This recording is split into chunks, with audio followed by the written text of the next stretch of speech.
masuk di sini. Orang masuk di situ itu saya tembak. Anak buah kamu semua tembak. Kelompok kriminal bersenjata di Kabupaten Intan Jaya, Papua diduga telah merekrut anak-anak untuk bergabung menjadi kelompok radikal. Sebagian besar dari mereka putus sekolah. Bupati Intan Jaya Natalista Buni membenarkan temuan kasus tersebut. Ada sebagian anak-anak yang putus sekolah itu masuk dalam keanggotaan KKB. Rekrut anak-anak muda. Semangat mereka ini datang membangkitkan semangat baru orang Intan Jaya asli sendiri. Mereka ini sekarang memiliki senjata begitu banyak. Setelah kami mengikuti informasi-informasi, ternyata mereka itu beli senjata dalam jumlah yang banyak dengan berbagai jaringan. Salah satu jaringan itu adalah kita mendengarkan sama-sama kemarin di Polda dalam pertemuan.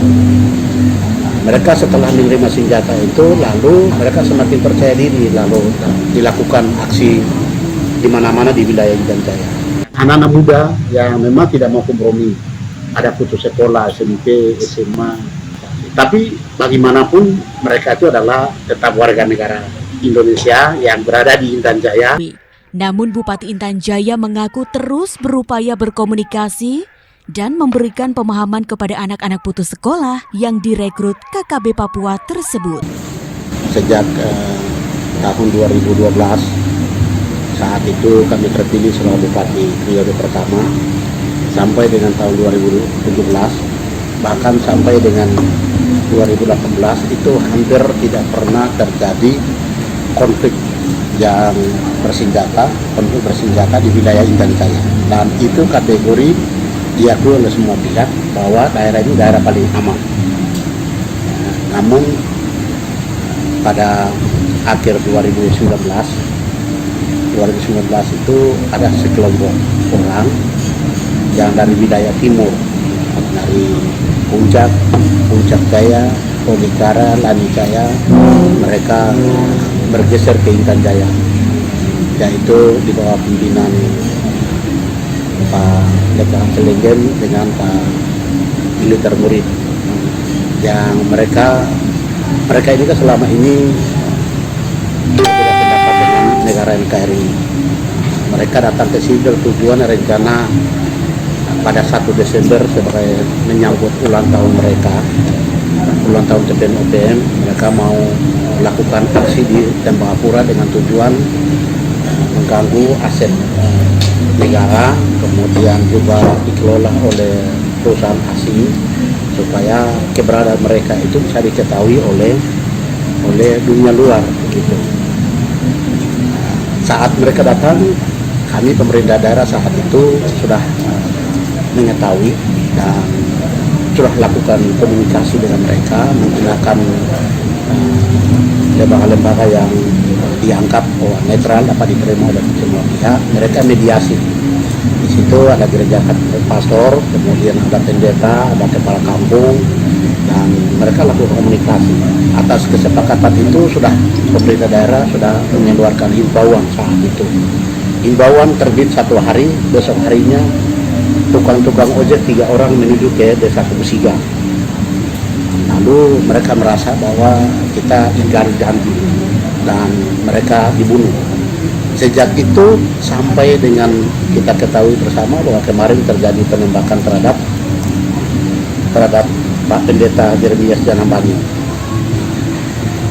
Setelah kami analisa ke belakang, ternyata walaupun kelompok yang itu mereka sudah kembali ke tempat asal mereka, yaitu kembali ke Puncak Jaya, Tolikara, dan Jaya. Namun selama mereka beberapa bulan di Intan Jaya itu mereka sudah membentuk dan juga rekrut anak-anak muda. Semangat mereka ini datang membangkitkan semangat baru orang Intan Jaya asli sendiri. Mereka ini sekarang memiliki senjata begitu banyak. Setelah kami mengikuti informasi-informasi, ternyata mereka itu beli senjata dalam jumlah yang banyak dengan berbagai jaringan. salah satu jaringan itu adalah kita mendengarkan sama-sama kemarin di Polda dalam pertemuan. Mereka setelah menerima senjata itu, lalu mereka semakin percaya diri, lalu dilakukan aksi di mana-mana di wilayah Intan Jaya. Saya pikir itu sebab musababnya terjadi konflik di Intan Jaya, sehingga mereka begitu berani lakukan aksi terhadap masyarakat. Ada tim COVID juga 2 orang dianiaya dan terbunuh, kemudian ada 1 orang lagi tukang ojek dibacok dan sebagainya. Sehingga begitu bunyi senjata di mana-mana terjadilah konflik antara TNI Polri juga menegakkan aturan atau menegakkan hukum di wilayah Kabupaten Intan Jaya. Dalam posisi ini terjadi meninggalnya Pendeta Yeremias Janambani. Harapan kami setiap dalam pertemuan kami sebagai pemerintah daerah memfasilitasi, mendukung sesuai dengan peran kami sebagai pemerintah aparat sipil, itu saya selalu mengatakan bahwa kami sendiri tidak bisa tahu apakah masyarakat Intan Jaya sipil yang memiliki senjata ini, apakah ada pabrik Intan Jaya atau tidak, pabrik senjata terutama dengan peluru. Ya, puji syukur, puji Tuhan bahwa dengan penyampaian itu sudah sampai di pimpinan TNI Polri dan mereka sudah lakukan tindakan-tindakan pengawasan terhadap penjualan senjata di Nabire, di Timika, dan dengan demikian dengan ditangkapnya atau dibongkarnya jaringan penjualan senjata ini, saya yakin dan percaya bahwa ke depan Intan Jaya akan kondusif.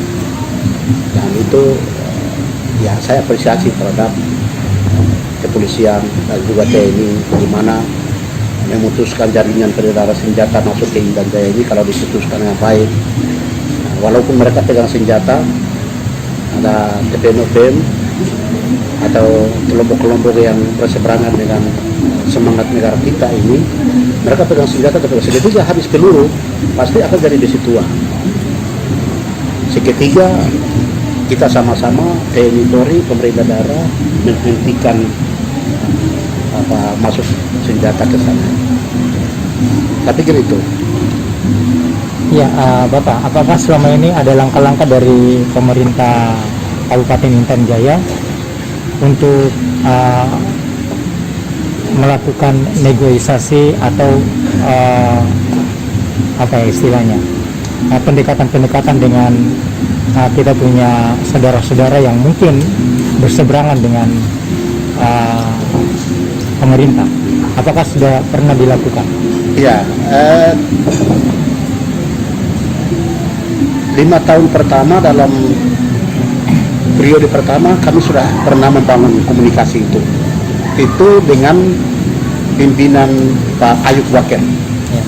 Ayub Wakir ini mereka berdomisili di Ugimba dengan Tembagapura Timika.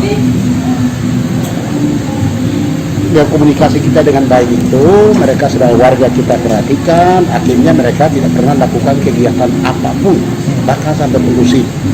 Bahkan mereka minta pemekaran sebuah distrik, yaitu distrik Ugimba itu, pemekaran kampung, kemudian kepala desa mereka yang usul, anak-anak mereka diangkat jadi pegawai.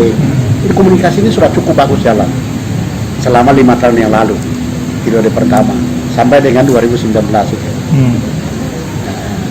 2017 pun seketika terjadi itu konflik politik lokal saja, antar masa pendukung. Tapi tidak pernah ada letusan senjata di sana.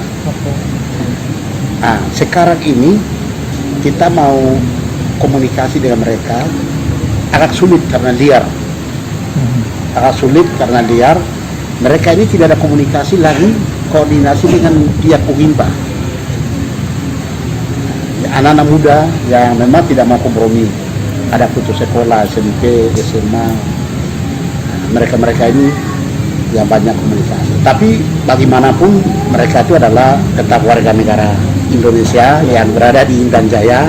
Tidak ada istilah kita bosan, capek, putus asa. Tetap kita akan lakukan komunikasi untuk mengajak mereka senantiasa masuk jadi warga hidup baik-baik. Kalau memang ada jadi calon pegawai negeri, mereka bisa masuk jadi security, boleh masuk dan sebagainya. Itu harapan kami seperti itu. Kalau mau jadi kepala desa silakan. Dan saya yakin dan percaya kepolisian sudah melaksanakan langkah dengan baik. Maka ini awal yang baik untuk ke depan akan memberhentikan, memutuskan rantai penyaluran senjata, perdagangan senjata yang masuk ke Intan Jaya ini. Dengan demikian ke depan, walaupun mungkin mereka akan pegang senjata yang sudah lama atau rampasan dan lain-lain, tetapi kalau seketika peluru sudah habis, pasti akan jadi di situ. Nah itu harapan kita lah. Kalau kita memberhentikan itu dengan betul benar, tepat. Tapi kalau ada masih celah-celah kita masih lalai, maka tetap akan jalan terus. Mungkin dalam tahun ini mereka bergerak di Intan Jaya. Kapan-kapan atau tahun depan mereka bergerak di kabupaten lain, kita tidak tahu.